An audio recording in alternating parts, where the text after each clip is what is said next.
tiempo. Les invito a ir a Lucas capítulo 7 y vamos a leer en esta historia de Jesús, que no tiene en realidad que ver con la iglesia. De hecho, la iglesia no estaba fundada todavía cuando esto pasa, pero tiene que ver con las relaciones personales y con dolores que experimentó el propio Jesús, ¿no?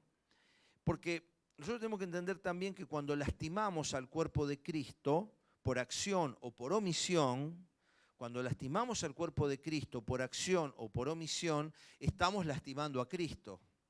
En cuanto lo hicisteis a uno de estos, mis hermanos más pequeños, a mí lo hicisteis. Es decir, en la medida que nosotros comprendemos que hacer algo hacia el otro es hacer algo por Cristo, estamos entendiendo también una dimensión real de nuestra responsabilidad humana. No sé si lo cité acá, pero una vez a Teresa de Calcuta, que trabajaba con los leprosos de la India, un lugar terrible, una situación tremenda, que nos sería virtualmente imposible, creo, a la mayoría de nosotros hacer ese tipo de tarea. Una vez un hombre le dijo a Teresa, lo que usted hace yo no lo haría ni por $1.000.000. No sé si lo conté acá. Y Teresa le contestó, yo tampoco lo haría por $1.000.000. O sea, cuando uno comprende por qué hace las cosas, entiende que son otros los parámetros que nos guían a hacer lo que hacemos. Entonces, en esta situación donde Jesús se ve herido, se ve ofendido por otro, también nosotros podemos encontrar un paralelismo en decir qué cosas lastiman al cuerpo de Cristo. Porque si lo que aquí pasó en este relato lastimó a Jesús, quiere decir que si yo repito esto que hace Simón, el fariseo, si yo repito las acciones de Simón, voy a también lastimar el cuerpo de Cristo, porque si a Cristo lo lastimó en ese momento físicamente, también va a lastimar al cuerpo espiritual de Cristo. Vamos a leer la historia, es conocida, Lucas 7:36, la voy a leer en la NBI. Uno de los fariseos invitó a Jesús a comer, así que fue a la casa del fariseo y se sentó a la mesa. Ahora bien, vivía en aquel pueblo una mujer que tenía fama de pecadora, ¿no? Que es un eufemismo bíblico para decir era una prostituta. Cuando ella se enteró de que Jesús estaba comiendo en casa del fariseo, se presentó con un frasco de alabastro lleno de perfume. Llorando, se arrojó a los pies de Jesús, de manera que se los bañaba en lágrimas. Luego se los secó con los cabellos. También se los besaba y se los ungía con el perfume. Al ver esto, el fariseo que lo había invitado dijo para sí, si este hombre fuera profeta, sabría quién es la mujer que lo está tocando y qué clase de mujer es una pecadora, ¿no? Hago la aclaración acá, por si alguien no lo sabe, que un rabino, su propia esposa no podía hablarle a él en público. Es decir, cuando un rabino judío iba caminando, la mujer tenía que caminar 10 pasos atrás y no podía dirigirse a su propio esposo en público.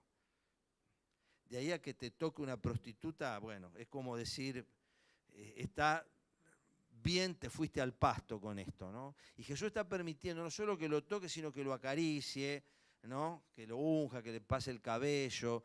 Una situación totalmente escandalosa para la cultura de la época. Esto es cualquiera de los gritos hoy radicales que escuchamos por ahí de ciertos grupos, palidece frente a al escándalo social que era esto. Versículo 40. Entonces Jesús le dijo a manera de respuesta, Simón, tengo algo que decirte. Dime, maestro, le respondió. 2 hombres le debían dinero a cierto prestamista. Uno le debía 500 monedas de plata y el otro 50 monedas, o sea, 10 veces menos. Como no tenían con qué pagarle, les perdonó la deuda a los dos. Estos prestamistas no existen más, pero bueno, es lo más milagroso del relato esto, nada, mentira. Perdonó la deuda a los dos. Ahora bien, ¿cuál de los dos lo amará más?, pregunta Jesús. Supongo que aquel a quien más le perdonó, contestó Simón. Es lo que creo hubiéramos contestado todos. Muy bien, le dijo Jesús, correcta la respuesta. Luego se volvió hacia la mujer y le dijo a Simón, ¿ves esta mujer? Cuando entré a tu casa no me diste agua para los pies, pero ella me ha bañado los pies en lágrimas y me ha secado con sus cabellos. Tú no me besaste, pero ella, desde que entré, no ha dejado de besarme los pies. Tú no me ungiste la cabeza con aceite, pero ella me ungió los pies con perfume. Por esto te digo, si ella ha amado mucho es porque sus muchos pecados le han sido perdonados. Pero aquel a quien poco se le perdona, poco ama. Entonces Jesús le dijo a la mujer, tus pecados quedan perdonados. Los otros invitados comenzaron a decir entre sí, ¿quién es este que hasta perdona pecados? Tu fe te ha salvado, le dijo Jesús a la mujer, vete en paz. Y este relato está en Lucas, porque Lucas es el evangelio de la mujer, del desamparado y del niño.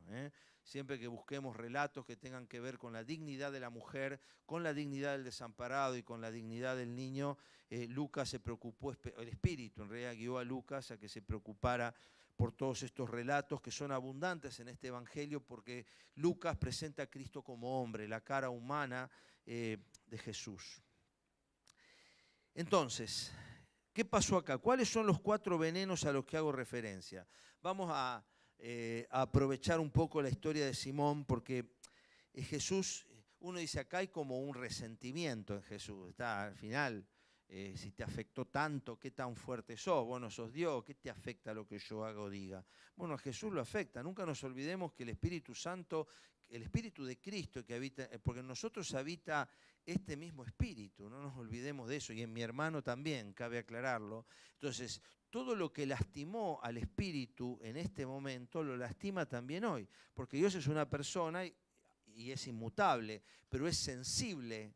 Como toda persona tiene sentimientos Dios, es sensible a las cosas, no le es indiferente, no es un tótem de piedra como los dioses paganos. Él es un ser, no es una energía, una fuerza impersonal. Es un ser, es una persona que tiene sentimientos, no al estilo nuestro claramente, pero en su humanidad Él se expresa como nuestros sentimientos y trata de que nosotros entendamos que aunque nos separan un infinito con Él, a pesar de ese infinito que nos separa, Él es una persona, Él es personal. Y si nosotros como seres humanos somos personales y tenemos sentimientos, es porque Dios nos creó a su imagen y semejanza. Quiere decir que Él los tiene. Entonces vamos a ver estos 4 al menos venenos que contaminan la relación y que lastiman al Espíritu Santo que habita en mi hermano. Versículo 39, si querés, Juan, me lo proyectás. Al ver esto, el fariseo que lo había invitado dijo para sí, si este hombre fuera profeta, sabría quién es la que lo está tocando y qué clase de mujer es, una pecadora, ¿no? El primero de los venenos que contaminan nuestra relación con el otro y que lastiman al Espíritu de Cristo es el prejuicio. El prejuicio. Un tremendo veneno que lastima nuestras relaciones. Si este fuera tal cosa, actuaría de esta manera, ¿no? Esto es lo que hace Simón. Si Jesús fuera profeta, actuaría de esta manera. Si esta hermana fuera esto, haría aquello. Si ese hermano realmente fuera eso, dejaría de hacer esto otro. Entonces,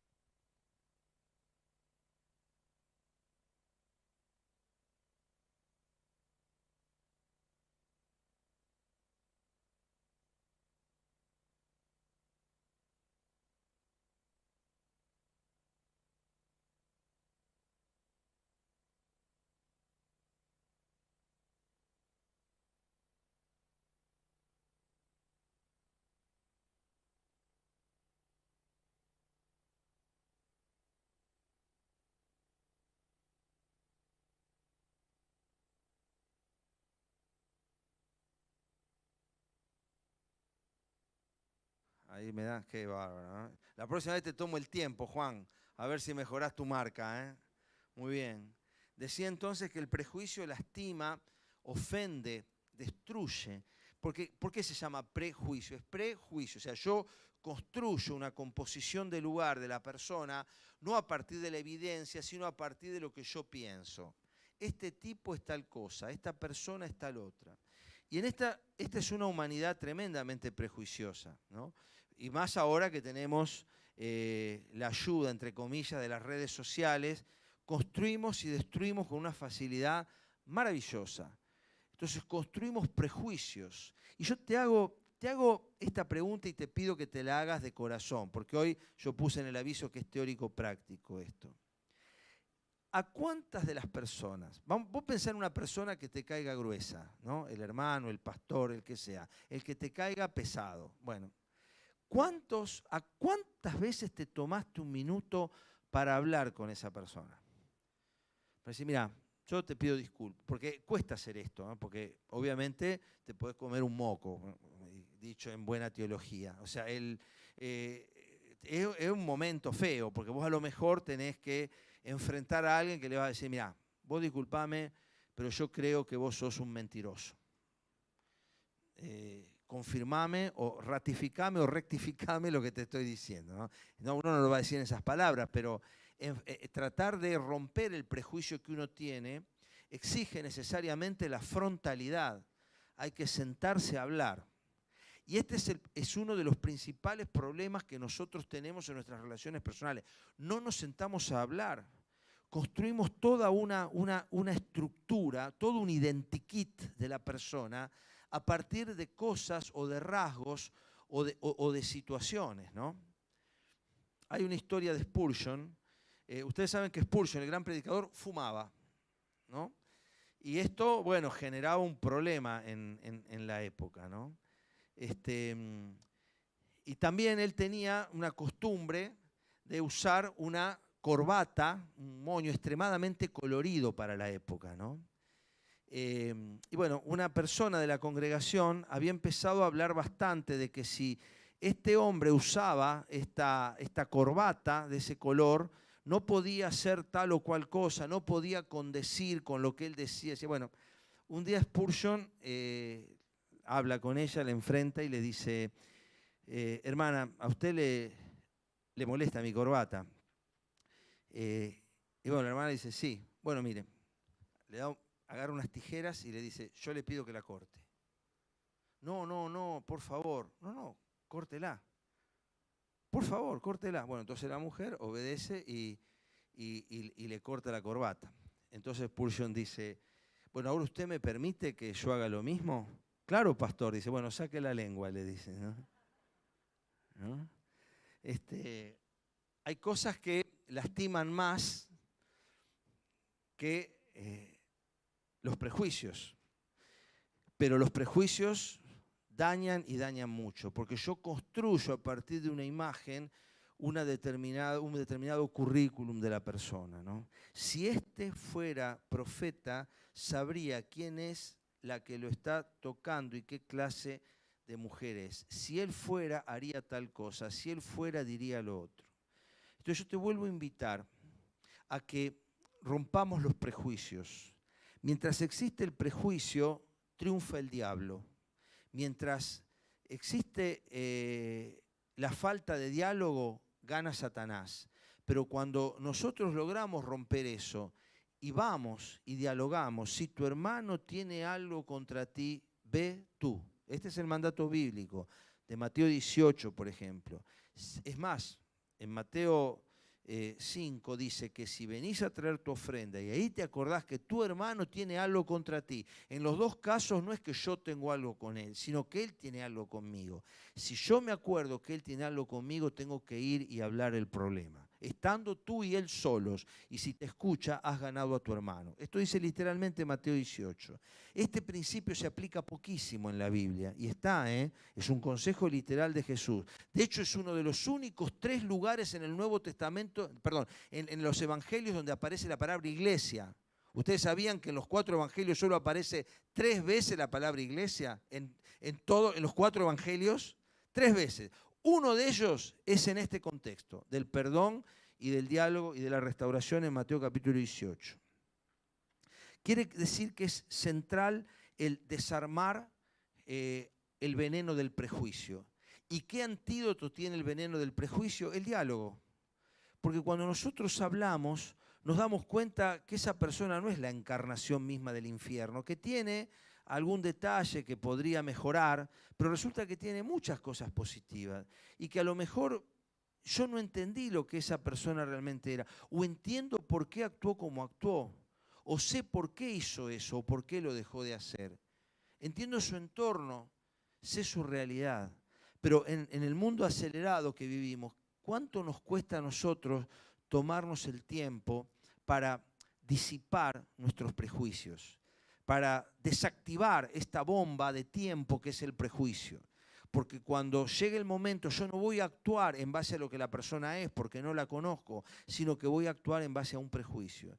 Y esto tiene muchas formas de expresión, desde el bullying, la discriminación, la mentira, la murmuración. Todas son expresiones que nacen a partir de una adecuada incomprensión de la persona con la cual yo estoy hablando, el prejuicio. Pero hay otro que es primo hermano de este. Entonces Jesús, versículo 40, si me lo proyectás, Juan dice, entonces Jesús le dijo a manera de respuesta, Simón, tengo algo que decirte, dime maestro, ¿no? ¿Cómo? ¿No acabás de pensar que, y si fuera profeta y ahora le decís rabí? Por eso el segundo gran veneno de la relación de los unos a los otros es la hipocresía. La hipocresía, ¿no? Pecado mucho más cuestionado en los evangelios que el adulterio y la fornicación. Y no vayan a decir por ahí que el pastor favorece el adulterio. Simplemente lo que estoy diciendo es que hay pecados que nosotros minimizamos, pero que han sido profundamente declarados en la Escritura como un problema central, ¿no? Problema que además Pablo tuvo que denunciar públicamente a Pedro y a Bernabé, dos gigantes, Pedro y Bernabé, por hipócritas, justamente en el trato con el otro, ¿no? Porque dice que cuando no venían los de Jerusalén, Pedro estaba con todo, pero cuando llegaron ahí por temor al que dirán, él no se juntaba con los gentiles. Una hipocresía en el líder de la iglesia, ¿no? Había que ponerles cascabel al gato, había que decir y que quede para siempre en la Biblia que Pedro era un hipócrita. Pero no es que era un hipócrita, actuó con hipocresía, que es distinto. Entonces, nosotros tenemos que entender que la hipocresía es un veneno que contamina nuestras relaciones personales. Y que es primo hermano de lo anterior, porque como yo no me animo a sanar una relación, me voy a empezar a comportar de manera hipócrita, ¿no? Y voy a empezar a actuar de una manera falsa, de una manera que no es real, ¿no? Y aquí esto lo vemos acá en Simón. Una cosa tengo que decirte, dime maestro, como si él fuera el discípulo sumiso que reconoce la autoridad en Jesús, cuando en realidad no hay nada que ver. O sea, ya Simón había etiquetado a Jesús en su corazón. Ya esa escena que él vio ahí lo descalificó por completo a Jesús. Si fuera hasta es despectiva la manera de dirigirse a él. Lo hizo en su pensamiento, ¿eh? Obviamente Jesús sabía, porque Jesús sabía lo que había pensado él, pero Simón no sabía que Jesús sabía. Pero Jesús sí sabía que Simón había pensado esto. Y ya lo había descalificado por completo en su corazón. Ahora, como no era políticamente correcto, que cuando Jesús le dijera una cosa tengo que decirte, mira, vos no tenés autoridad para decirme nada porque te dejaste tocar acá, como si vos supieras que esta mujer es prostituta, no te hubieras dejado tocar. Así que vos de rabino no tenés nada, yo te voy a pedir que te retires de mi casa. Eso hubiera sido más honesto que lo que acaba de hacer acá. Lógicamente, políticamente incorrecto. Y esto nos pasa, hay muchas cosas que son políticamente correctas, pero que en realidad son hipocresía enmascarada.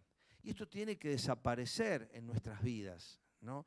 Es imprescindible frontalizar, blanquear las cosas que nos lastiman, porque en el encubrimiento gana el diablo, siempre en el encubrimiento gana el diablo. Cuando nosotros ocultamos, en el ocultamiento y en la mentira, es territorio de Satanás.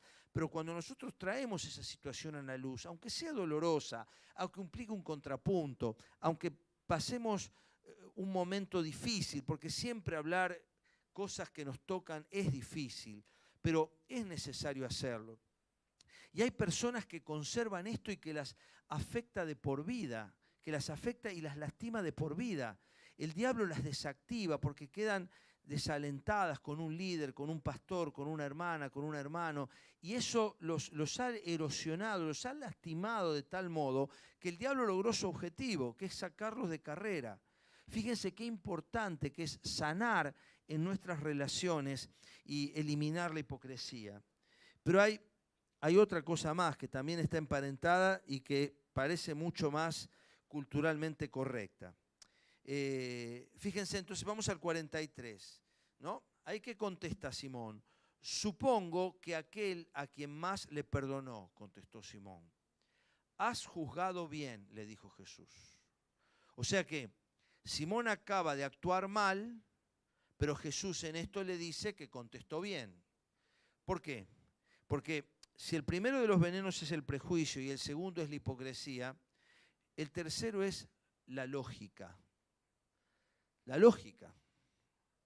Porque hay cosas que son lógicas. Lógicamente, esta persona ya no puede servir. Lógicamente, este hombre ya no puede hablar más. Lógicamente, él nunca puede volver a ser un líder de célula. Lógicamente, esta persona jamás podría tocar un instrumento acá en el frente. Lógicamente, lógicamente.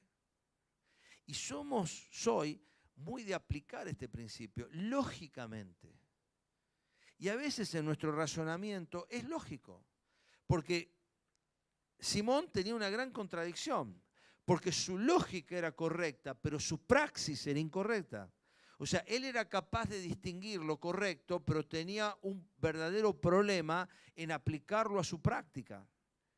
¿Y cuántas veces nos pasa a nosotros esto? Mentalmente juzgamos algo y la respuesta es lógicamente es correcta, pero nuestra práctica se contradice con lo que nosotros creemos y decimos. Lo pongo en palabras fáciles. Vamos a suponer que yo acá haga esta pregunta. ¿Quién cree que hay que perdonar al hermano? Todos vamos a levantar la mano. Ahora, si yo pregunto, ¿tenés algún hermano al que todavía no perdonaste? Ahí se empieza a complicar. Porque la lógica funciona, pero en la práctica estamos con un problema. Y ni que hablar si entramos en otro tema. ¿Quién cree que la oración es lo más importante en la vida del cristiano? Bueno, ¿cuánto oramos? Va abajo. Porque entre la lógica y la práctica, ojo, no estoy acusando a nadie, digo lo que me pasa a mí. Calculo que más de uno acá se puede llegar a sentir identificado con mi debilidad. Porque la lógica, y más lo que hemos sido formados en pensamiento lógico, la lógica es muy buena en un montón de cosas, pero muchas veces la lógica niega otras cosas, que son las segundas oportunidades, que son la restauración que Dios hace, la sanidad, el perdón, la reconciliación, los dones, la manifestación, lo sobrenatural. Todo esto no encaja en nuestro argumento. Entonces, vidas enteras, testimonios tremendos, dones hermosos en personas, pueden haber quedado enterrados y descalificados porque lógicamente esta persona, y la lógica está siempre, en la Biblia está. ¿Qué le pasó a Pablo y Bernabé con el tema de Marcos? Bernabé le dice, vamos a llevarlo al segundo viaje. Olvídate, le dice Pablo. Pero es mi sobrino, lo tenemos que llevar. No lo vamos a llevar.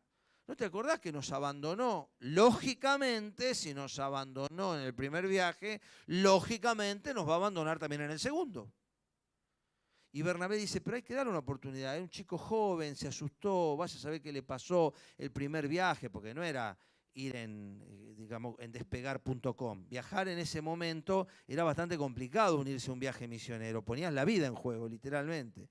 Y Bernabé, imagino yo, como hombre de consolación que era, le había dado todos los argumentos pastorales a Pablo, que era un líder de visión. Nosotros tenemos que ir a predicar. El que se suma bien y el que no, que vaya calentando el agua para cuando volvemos tenga los mates listos, ¿no? Así era Pablo, un hombre de acción. Y como nadie es perfecto, Bernabé tenía un matiz que Pablo no tenía. Entonces Bernabé miró a la persona, Pablo miró la misión. Y eso pasa siempre. Ahora, ¿qué pasa después? Hubo tal desacuerdo, dice la Biblia, que se separaron. Y este equipo maravilloso se distanció por un problema de esta naturaleza. Y Pablo tenía razón, pero Bernabé también tenía razón. Porque Bernabé miró al hombre y Pablo miró la lógica. Y en este caso particular, Bernabé tuvo razón. Porque Marcos no solo fue pedido por Pablo para ayudarle al final, tráeme a Marcos porque me es útil para el ministerio, sino que es ni más ni menos que el escritor de uno de los 4 evangelios, mano derecha del apóstol Pedro, el evangelista Marcos. Y quiero decir con esto que la lógica está buena, O sea, yo también, lamentablemente y afortunadamente, uno ha sido formado en pensamientos lógicos, pero nos puede llegar a nosotros a envenenar y a dejar de ver la obra de Dios, ¿no? Porque Dios tiene eh, una gracia muy especial, para demostrarnos que nuestra lógica puede ser muchas veces la más ilógica de todas las posibles soluciones a un problema. La lógica. Y en último lugar, aunque habría más, una que, a diferencia de los anteriores, no es de acción, sino que es de omisión. ¿Ves a esta mujer? Le contesta Jesús, versículo 44. Cuando entré en esta casa, no me diste agua, omisión. Pero ella ha bañado mis pies en lágrimas, acción. Versículo 45. Tú no me besaste, omisión. Pero ella, desde que entré, no ha dejado de besarme los pies, acción. Versículo 46. Tú no me ungiste la cabeza con aceite, omisión. Pero ella me ungió los pies con perfume, acción. Por eso te digo, si ella ha amado mucho, es porque sus muchos pecados le han sido perdonados. Y claramente la historia termina en que el candidato a recibir el premio, Simón, se queda sin premio, y la única que en ese lugar no tenía ningún pergamino para ser felicitada, es la única que se lleva la vida eterna como premio de toda esta cena. 3 cosas por acción y 3 cosas por omisión. Tú no hiciste, ¿no? Nosotros a veces creemos que lo que condiciona nuestra vida cristiana es lo que hacemos mal. Pero muchas veces, y más de las que creemos, nuestra vida cristiana está condicionada por lo que no hicimos, no por lo que hicimos. Porque lo que hicimos y nos arrepentimos, Dios lo perdona. Pero qué difícil es arrepentirse de lo que uno no ha hecho. Y la pregunta es, ¿qué cosas no hemos hecho hacia el otro? Porque nos puede venir a la mente la respuesta de Caín. ¿Qué? ¿Acaso yo soy guarda de mi hermano? ¿Y sí? ¿Sos guarda de tu hermano? Caín se excusó. No sé, ¿acaso yo soy guarda de mi hermano? Es grande, que haga su vida. Yo acá, él allá, que haga la suya. Y este principio que es de Caín, no necesito aclarar de dónde viene, este principio nos envenena y nos contamina. Y fíjense en qué 3 cosas, porque Jesús no le dijo, mirá, no me preparaste la fanfarria, mirá, no estaba el grupo de alabanza cuando yo entré, no vinieron los chicos, no había nadie acá, no me armaste, no pusiste, no llenaste de guirnaldas la casa, no había luces acá. Jesús no pone el foco en eso, como tampoco lo pone hoy en día en eso. Fíjense en qué pone el foco. Vamos a estos 3 versículos que los podemos proyectar. Versículo 44. Cuando entré en tu casa no me diste agua para los pies, pero ella me ha bañado los pies en lágrimas y me los ha secado con sus cabellos. Lavar los pies. Lavar los pies. Una costumbre que en ese momento estaba reservada para los esclavos de menor rango en una casa.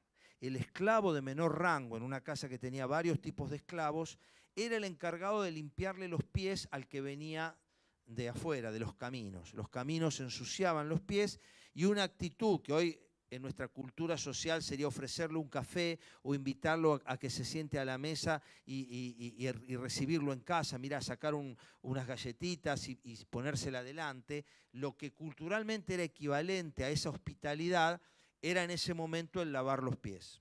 Y Jesús dice, no me lavaste los pies. Ahora, si vamos a los versículos, 1 Timoteo 5:10, entre los requisitos que estaban para las personas que debían recibir el apoyo económico de la iglesia, Pablo le está diciendo a Timoteo las personas que tenían que recibir el apoyo social. O sea, los candidatos al trabajo de manos sería de esa época. Y le pone algunas condiciones. Interesantemente, miren lo que dice. que sea reconocida por sus buenas obras, tales como criar hijos, practicar la hospitalidad, lavar los pies de los creyentes. Que tiene que tener un curso de pedicura, ¿por qué le vamos a ayudar a ella?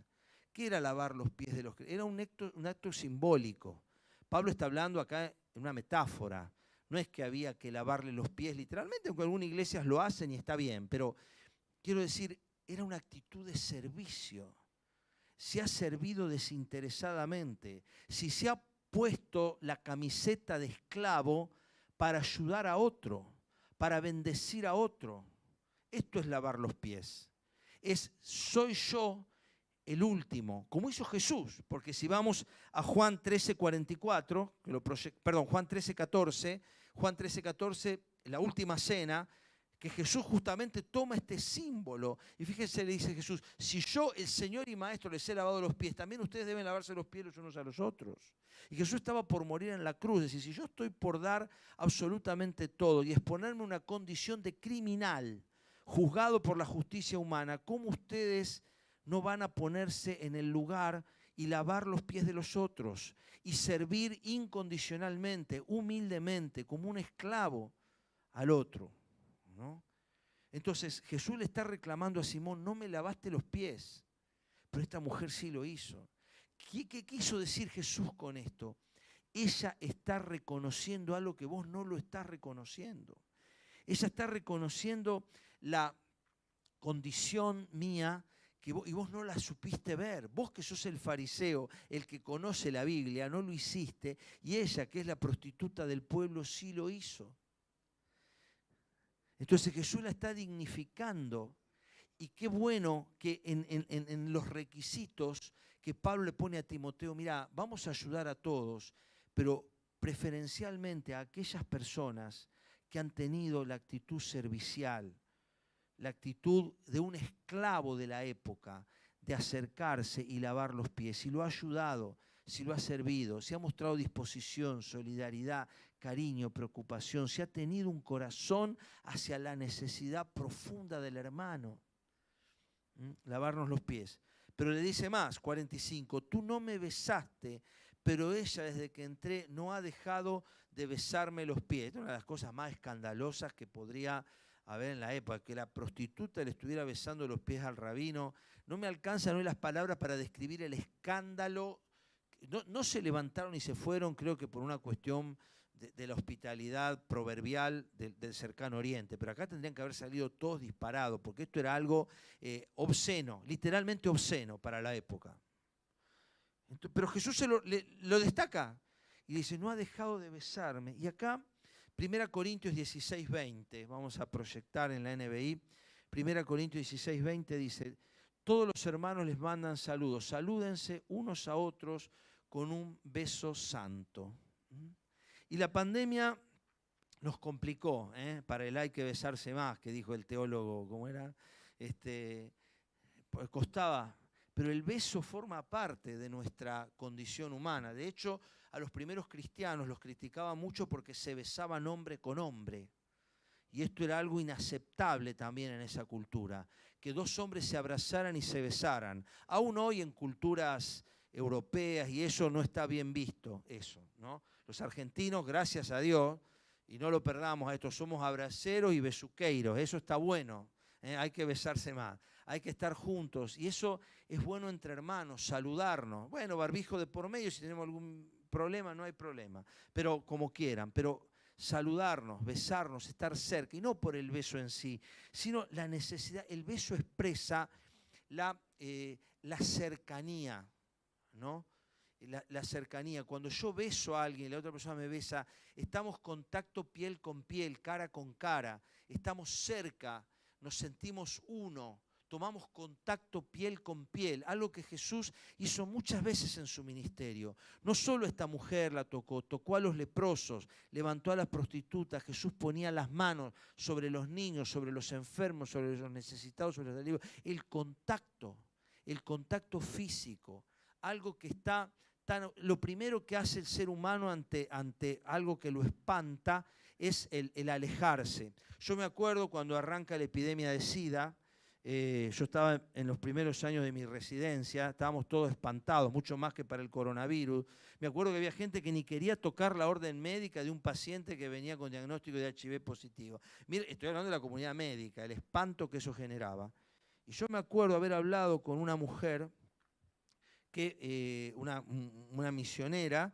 Ella iba a los lugares donde estaban las mujeres enfermas de SIDA internadas, como el Hospital Muñiz, y ella iba y las abrazaba. Ese era su trabajo. Y estas personas literalmente se largaban a llorar. Y algunas decían, hace meses que no me abraza nadie. No me abraza mi familia, no me abraza mis amigos, porque tenía HIV. Hoy sabemos que podemos abrazar, pero en ese momento no se sabía nada de esto. Y generaba un terror. Pero el contacto físico es tan necesario, es imprescindible. Los padres tenemos que abrazar a nuestros hijos, tenemos que besar a nuestros hijos. Los esposos tienen que abrazarse y besarse. A los padres hay que abrazarlos y besarlos. Nosotros necesitamos recuperar esta dimensión de afecto. Somos seres expresivos y necesitamos expresar físicamente nuestra comunión. Y esto tiene que pasar también en la comunidad de fe. Es abrazarse, es besarse, el estar juntos, es el decir te extrañé, no sé qué te pasa, estoy preocupado, o no sé nada de vos, o perdoname, me olvidé, no te llamé para tu cumpleaños, te doy un abrazo, perdona, la verdad que no sabía. Perdiste a tu mamá, perdiste a un tío, no me enteré, o me olvidé, o se me pasó. Dije que iba a orar por vos y no lo hice, perdoname. La verdad que el otro día te vi en la calle, no me di cuenta que eras vos, pasé de largo, no lo interpretes mal. Estas cosas son esenciales, son estructurales a la vida. Esto es iglesia, ¿no? No me besaste, esto es amor fraternal. Vivir en amor fraternal sincero, tiene que ver con eso. Gabriel explicó una vez acá de dónde viene sincero. No sé si todos se acuerdan. En las estatuas romanas, en las antiguas estatuas griegas que se hacían en mármol, se producían fisuras, producto del trabajo que hacía ¿cómo que se llama? Se me escapó el oficio, el escultor, gracias, el escultor. A veces se le iba el cincel y se producía una... ¿Y qué hacía? Lo tapaba con cera a la fisura. Entonces era una estatua que tenía cera, era falsa, tenía algo que no era mármol. Cuando yo hablo de sincero, es sin cera que tape nuestras fisuras, frontales, directos, como somos. Entonces, vivir en amor fraternal sincero tiene que ver con esto. Es una experiencia de vida, no es algo que yo hago. Buscaremos vivir, no es algo que se consigue solo, hay que trabajarlo. Vivir en amor fraternal sincero. Y finalmente, la tercera que Simón no hace, dice, tú no me ungiste la cabeza con aceite, pero ella me ungió los pies con perfume. La unción, a ver, Filipenses 2:13, lo proyectamos. Filipenses 2:13, dice, ahí lo vamos a proyectar, la unción tiene varios motivos o razones en la Biblia. En el Antiguo Testamento se ungía a 3 clases de personas, a profetas, a reyes y a sacerdotes, ¿no? Eran los 3 grupos que eran ungidos. Dice, pues Dios es quien... 2:13 te dije, 2:3, este es 2:13, Filipenses 2:3. En el Nuevo Testamento este hecho se repite, ¿no? La unción, pero en Filipenses 2:3 dice, no hagan nada por egoísmo o vanidad, más bien con humildad, consideren a los demás como superiores a ustedes mismos. La unción era una distinción que se hacía sobre personas que uno los consideraba mayores, líderes, eran profetas, eran reyes, eran sacerdotes, eran los grupos predominantes en el Israel del Nuevo Testamento. Y la unción era una capacitación especial, una distinción que se hacía en encomendación para una misión. Nosotros también hemos sido ungidos, el Espíritu Santo nos ha ungido, tenemos la unción del Santo, dice Juan, el Espíritu Santo nos ha ungido, tenemos una unción espiritual que nos capacita. Junto con la unción vienen los dones. La unción que el Espíritu Santo nos ha dado nos habilita y nos da dones junto con esa unción, esa capacitación especial para el ministerio. Todos nosotros somos ungidos. Pero cuando yo reconozco al otro, reconozco la unción que reposa sobre él. Entonces, la unción tiene que ver con identificar al otro hermano, es reconocer lo que está haciendo, ¿no? ¿Qué esperaba Jesús? Que el fariseo reconociera, como hombre de ley que era, como hombre que conocía la palabra. Jesús dice, vos me tendrías que haber ungido a mí. Yo soy profeta, soy el Mesías. Correspondía, culturalmente correspondía, pero no lo hiciste. Esta mujer sí lo hizo. Esta mujer fue capaz de reconocer en mí algo que vos no pudiste. Esta mujer que no sabe absolutamente nada de la ley ni de nada, vos que lo sabés, no pudiste hacerlo, no supiste. Y qué bueno es cuando nosotros reconocemos en el otro algo digno de ser distinguido. Porque también podemos pecar por omisión cuando no reconocemos el valor en el otro. ¿Y sabés qué es eso? Es algo tan sencillo como esto. Decirle a Benjamín, gracias porque tocaste la alabanza, tocaste la guitarra hoy y ministraste al pueblo. Es decirle a Roberto, gracias porque llegás temprano y me saludás y me decís que la palabra de Dios, que la presencia de Dios bendiga tu vida. Y aunque yo venga desanimado, esa palabra me anima y me alienta. Y podría citar un montón, pero es reconocer lo que reposa en el otro, es reconocer lo que Dios le ha dado al otro. Y esto tiene que ver con decirnos las cosas buenas, es reconocer la unción, es reconocer lo que Dios ha puesto en el otro. Y esto nos hace familia también. Es importante también hacerlo con nuestros hijos, con nuestros hermanos, con nuestras esposas y esposos. Decirle, la verdad que esto es bueno. Qué bueno es en las relaciones familiares distinguir, decir, realmente te felicito por esto que hiciste. Qué bueno que está esto. Hay que hacerlo con nuestros hijos. Tenemos que hacerlos en las familias. Hacerlo inclusive con los que nos ministran. ¿Cuántas veces acá los adolescentes y jóvenes presentes se han acercado a un docente que les ha enseñado algo y les ha dicho, gracias Señor porque me ayudó lo que hoy explicaste? ¿Cuántas veces nos hemos parado y le hemos dicho hemos visto a un bombero o a un agente público y decirle, gracias, yo te bendigo porque vos estás sirviendo a la comunidad? Nosotros podemos estar con eso rompiendo un montón de maldiciones y de situaciones que pesan sobre las vidas, ¿no? Cuando nosotros somos capaces de bendecir y reconocer. Con esto quiero decir que hay muchos enemigos de los unos a los otros, pero fíjense que con estas pequeñas cosas nosotros construimos comunidad. La iglesia fue diseñada para sobrevivir en todo tiempo, cultura, forma y espacio. La iglesia es la única institución humana que es totalmente ubicua. ¿Qué quiere decir ubicua? Que puede entrar en todo lugar. Hace un par de semanas yo estaba en una casa, tenemos un grupito ahí, en una casa que está en un country. No sé si lo mencioné el otro día esto. Pero yo les digo, si nosotros practicamos iglesia, practicamos comunidad de fe, lo podemos hacer acá. Ahora, si yo voy al consejo de administración y le digo, mira, acá quiero construir un salón para 500 personas, van a decir, vení que yo te voy a explicar lo que es el reglamento de copropiedad. Pero a mí nadie me impide hacer iglesia en un country, en un monobloc, en una villa de emergencia. ¿Cómo hacemos iglesia en un asentamiento donde la gente entra así? Es la única manera de hacer iglesia. En un monobloc, en esos grandes monoblocs, ¿cómo hago iglesia en el monobloc? Así hago iglesia. La iglesia está diciendo, ¿cómo se hizo iglesia tras la cortina de hierro? ¿Cómo se hace iglesia en China? La iglesia más grande del mundo es una iglesia proscripta que no tiene expresión visible, no tiene templo, no tiene edificios, no tiene equipo de alabanza, y es la iglesia más grande del mundo, ¿no? Que es la iglesia subterránea en China, es la iglesia más grande del mundo. Cientos de miles de personas integran esa iglesia que está proscripta. ¿Y cómo sobrevive? Así sobrevive.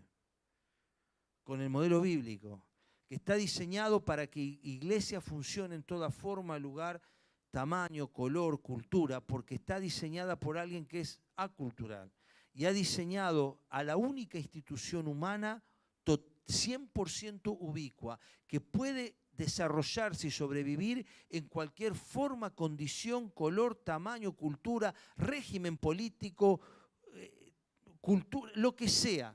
La iglesia puede sobrevivir en cualquiera de estas especies. Claro, no quizás formatos determinados de iglesia que supimos conseguir, lógicamente. Pero la iglesia, en su sentido más prístino, original y puro, sobrevive en cualquiera de estos formatos. Si nosotros entendemos que los 58 unos para otros que figuran en el Nuevo Testamento, y si quieren después les paso esas placas, constituyen el esqueleto de la vida de la iglesia. 58 veces. La doctrina de la Cena del Señor, central a la vida de la iglesia, está 5 veces en el Nuevo Testamento. Lo que nosotros consideramos central, 5 veces. Y si nos ponemos, no es por la cantidad de veces que figura, obviamente, con que esté una vez en la Biblia alcanza y sobra. No quiero decir que la cantidad de veces que aparece algo le da más importancia teológica. Una verdad no es más verdad porque se repita más veces. La verdad es verdad, así se diga una sola vez. Pero quiero decir que el hecho de que esté tantas veces nos demuestra a nosotros la relevancia que tiene esa verdad. Porque no toda verdad tiene la misma relevancia, ¿no? O sea, allá en Ezequiel 14 dice cómo nació el diablo, y lo dice una sola vez, porque no es una cosa que tiene una gran relevancia para nosotros cómo nació el diablo, aunque a nosotros nos parezca que tiene una importancia trascendente. Está en la Biblia para que sepamos que era el querubín cubridor, Lucifer y todo eso que sabemos. Pero la realidad es que el diablo existe y si nació del repollo, cómo vino, no es una cosa que hoy me afecte a mí demasiado. Sí sé quién es y lo que hace, pero hay cosas que son mucho más importantes que ocuparnos del diablo, y es ocuparnos de esto, porque esto sí está y está reiteradas veces. Bueno, yo confío que este abuso en el uso del micrófono para demostrar esta verdad nos ayude a nosotros a poder ir gestando una experiencia fraternal diferente. Y yo creo que en esto tenemos que ser proactivos. Tenemos que ser proactivos. ¿Y qué es ser proactivos? Es decir, bueno, hay alguien en esta semana que yo tengo que llamar. ¿Para qué? Para decirle, mirá, la verdad que yo tengo esta idea, me gustaría que hablemos, porque tengo esta idea, me pasó esto, una vez te vi hacer esto y quizás yo me formé una imagen equivocada. Vos perdoname, pero ¿te molestaría si lo hablamos? Yo necesito contártelo, porque si no me va a quedar esa idea en la cabeza y un prejuicio. O quizás descubrimos que nos hemos comportado de manera hipócrita. Le decimos a un hermano tal cosa, pero en el fondo nuestro albergamos otra realidad. Quizás es alguien en esta semana con quien tenemos que hacer eso. Alguien que le tengamos que decir, mira, perdóname, mi lógica me hizo creer que vos no ibas a andar para esto. Y hoy te veo. ¿Cuántas veces? Pero me encantaría llenar de ejemplos que conozco, personas que lógicamente no podrían haber llegado a donde llegaron. Está lleno de testimonios en el Evangelio de personas lógicamente incorrectas, que hicieron cosas extraordinarias cuando se pusieron en las manos de Dios y el Señor los usó. Y la indiferencia. Quizás hay personas que, miren, hace poco me compartió un hermano de la iglesia, que alguien que ha venido acá dice, miren, yo sigo yendo porque a mí siempre que vengo me saludan con cariño.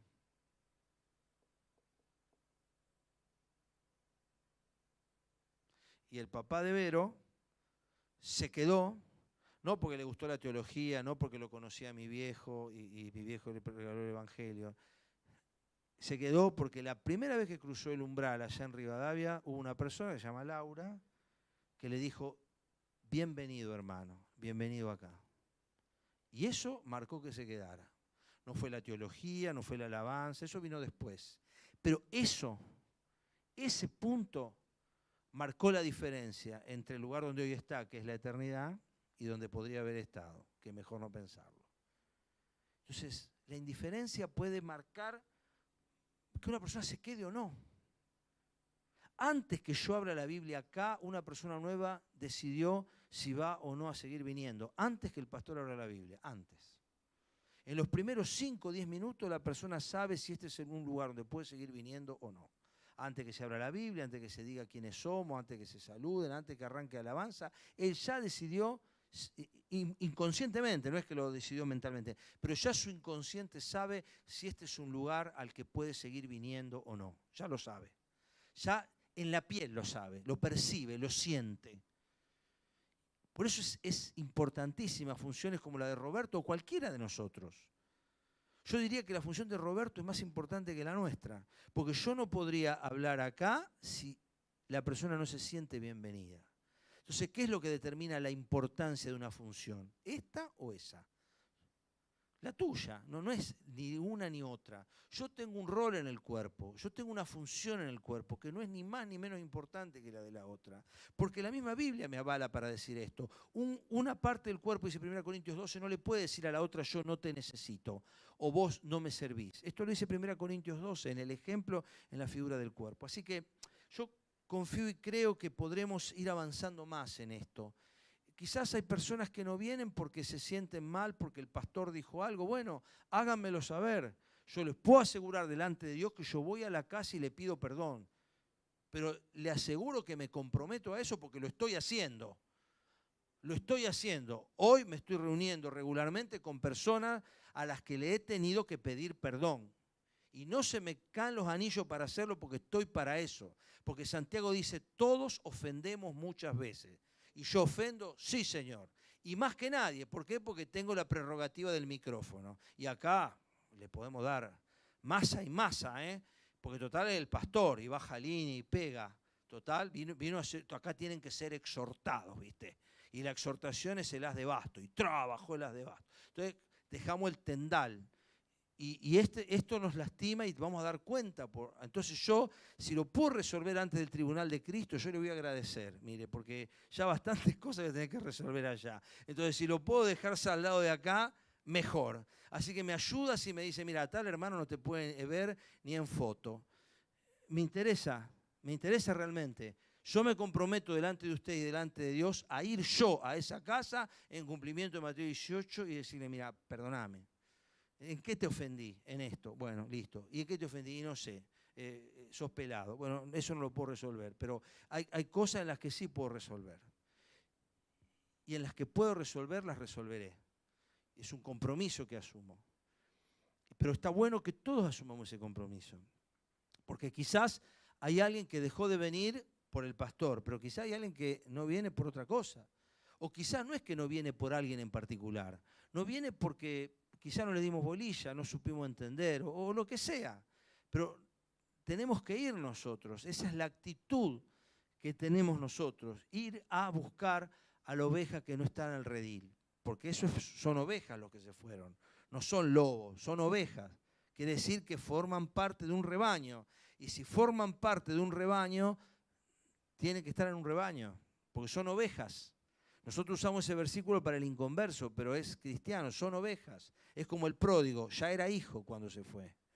Entonces nosotros tenemos que cumplir ese rol activo de traer, de ayudar, de abrazar. Quizá no vuelva acá, pero puede volver a una comunidad de fe o desarrollarse, pero sanar la historia, porque después el diablo se hace un festín con eso. Y la persona que tiene dones, que tiene capacidad, que fue diseñado por Dios para algo único y especial, esa persona tiene un diseño único. Tiene un diseño único. Y a mí me ha pasado y me sigue pasando con personas que los he invitado. Hay una persona que hace 6 meses la vengo invitando a tomar un café. Me dice, mira, estoy ocupado, no me recibe mal. Estoy ocupado, hoy me voy de viaje, se fue una persona de la empresa, pero yo cada 20 días lo vuelvo a llamar. Hola, ¿cómo estás? Y hay personas que aceptan la llamada por teléfono. Hay quien me ha aceptado tomar un café. Bueno, tomo el café. Hay quien llega hasta ahí. Pero hay quien me dice, vamos a sentarnos a hablar y orar. Bueno, voy hasta ahí. Y hay quien también ha aceptado acercarse a un grupo para empezar a leer la Biblia de nuevo y a orar de nuevo. Llegamos hasta ahí. Y hay quien transpone ese umbral y se sienta acá. Bueno, amén. Pero hasta que eso pase, y si es que una vez pasa, hay todo un camino por recorrer. Está el café, está el llamado, está el WhatsApp, está el encontrarme, está el saludarlo en un momento importante, está si me enteré qué pasó. Tengo un amigo, un íntimo amigo, que hace muchos años no quiere saber, es cristiano, fue líder, no quiere saber nada con las cosas de... No congregó nunca acá, digo para que no empiecen a hacer asociaciones. Nunca congregó en esta iglesia, ni en Rivadavia, nunca estuvo en la iglesia del Camino. Pero es un íntimo amigo mío. Y bueno, somos amigos. Y hace poco nos reunió con Sonia porque había un problema, un problemita con uno de los chicos, ¿no? Y le dimos gracias a Dios porque Él pudo acudir a nosotros. Y Él, pudiendo ir a cualquier lado, vino a nosotros y nos contó su problema. Y nosotros le dijimos, tenés que ir a un profesional cristiano con esto. No podés ir a cualquiera. Bueno, está bien, dice, voy a ir a un profesional cristiano. Y tenés que hacer esto. Y me regaló un libro después. Y quiero decir con esto que tenemos que esperar las oportunidades. Y hace años literalmente, que estamos esperando una aproximación. Los queremos, los amamos. Hemos compartido cosas muy lindas con ellos. Pero ahora se dio un pequeño pasito más. Y nosotros tenemos que trabajar en este plano. Pero es nuestra responsabilidad, la de todos. La mía en primer lugar, obviamente. ¿Quién va a dar primero cuenta? Yo, claramente. Pero todos trabajamos en este desafío. Y por eso buscar vivir en amor fraternal sincero es uno de los desafíos más grandes que puede tener la iglesia en este tiempo. ¿Por qué? Porque Jesús dijo que esa va a ser nuestra marca. En esto sabrán que son mis discípulos, en la manera en que se aman, en la manera en que se tratan entre ustedes. Jesús dijo. Así los van a identificar. Ahora, ¿por qué nos cuesta tanto si Jesús nos dio la pauta, si Jesús dijo, la marca es esta, ¿no? Es como cuando vos vas a un lugar. Mira, lo que te van a pedir acá es el DNI, va a entrar a un lugar, te van a pedir el DNI y el carnet de conducir. Vos ya sabés lo que te van a pedir, pues esa es la marca. Ahora, si Jesús nos dijo, miren, la marca es esta, ¿por qué nos cuesta tanto? Si Jesús dijo, esta es la pista es esta. No se preocupen en grandes cosas, hagan esto y la cosa va a andar.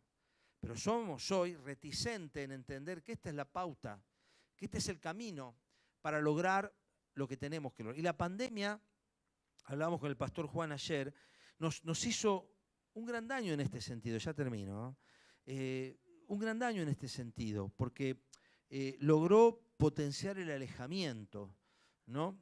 Logró hacernos creer que la experiencia cristiana puede vivirse a través de un dispositivo virtual. Y eso es imposible. Hay un montón de cosas que vamos a poder hacer a través de la virtualidad y gloria a Dios por la virtualidad. Pero, ¿cómo practico yo el ósculo santo? Y con la realidad virtual. Bueno, pero no va a ser el beso. No va a estar ahí la mejilla. Por más que sea realidad aumentada, todo lo que las cosas que van a inventar y las que van a inventar para tratar de simular la experiencia práctica, no va a andar. No va a andar, porque hay cosas que no van a andar, porque son estructurales a nosotros. Hay cosas que no las podemos cambiar. Cuando yo era chico, lo mejor era la leche maternizada. Si podemos reemplazar la teta, fantástico, le metemos la leche maternizada. Después, cuando ya fui profesional, no, la leche maternizada es lo peor, hay que darle la teta. No se le puede dar leche maternizada.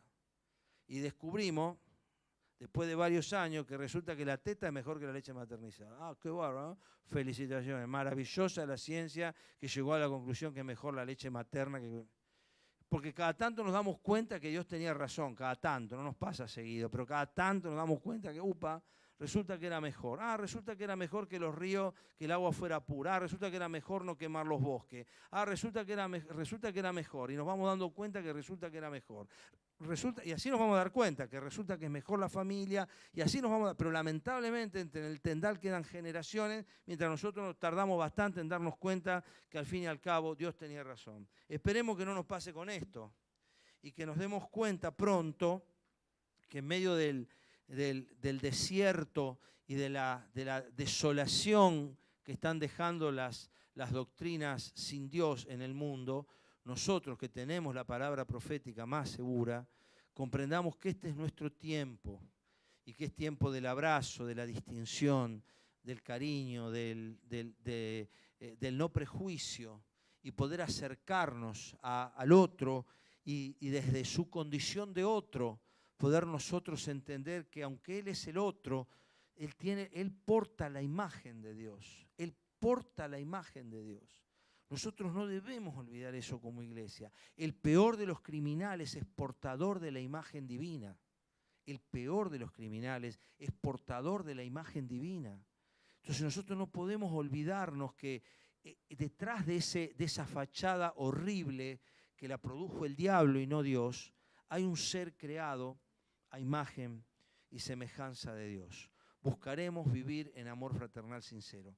Yo te animo a que esta semana des un paso adelante.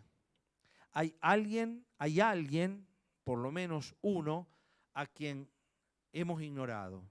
Hay alguien, por lo menos uno, a quien podemos llamar y decirle, te extraño. Hay alguien, por lo menos uno, al que debemos llamar y decirle, mira, quizás pensé mal de vos, o perdóname, pero me gustaría que hablemos. Hay alguien, hay por lo menos alguien.